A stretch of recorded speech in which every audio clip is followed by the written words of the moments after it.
2010 წლის პირველი ვარიანტის მესამე ამოცანა. მოცემული გვაქვს პირობა ავტომობილის ავში საწვავის ჩასხვალდი ავზის 1/3 ნაწილი იყოს ავზე. მას შემდეგ რაც ავში 30 ლიტრი საწვავი ჩაასხეს, ავზის ნახევარი აღმოჩნდა შევსებული, რისით ტოლია ავტომობილის ავზის მოცულობა. ესე იგი, თავდაპირველად მასში იყო ჩასხული საწვავი, რომელიც მის 1/3 ნაწილს შეადგენდა. მას შემდეგ რაც ავში ჩაამატეს 30 ლიტრი საწვავი, ავზის 1/3 ნაწილი, ანუ ნახევარი შეივსო და გვეკითხებიან ავზის თვლიან მოცულობას. თავდაპირველად ჩვენ შეგვიძლია გავიგოთ ავზის 30 ლიტრი მისი რა ნაწილია.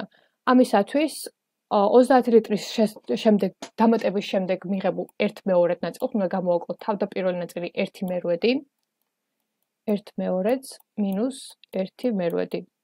ავით გავიგებთ ავზის რა ნაწილია 30 ლიტრი. გავაერთნე შორიანოთ, აქ ნიშნულში გვექნება 8, 8 გავყოთ 2-ზე გამოვავალოთ r-ზე არის 4 და მინუს 1. გვექნება 3/2. ანუ ავზის 3/2 ნაწილია 30 ლიტრი.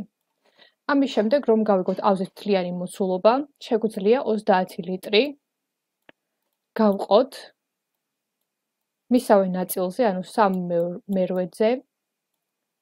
გამრავლების დროს რიცხველი ტრიალდება.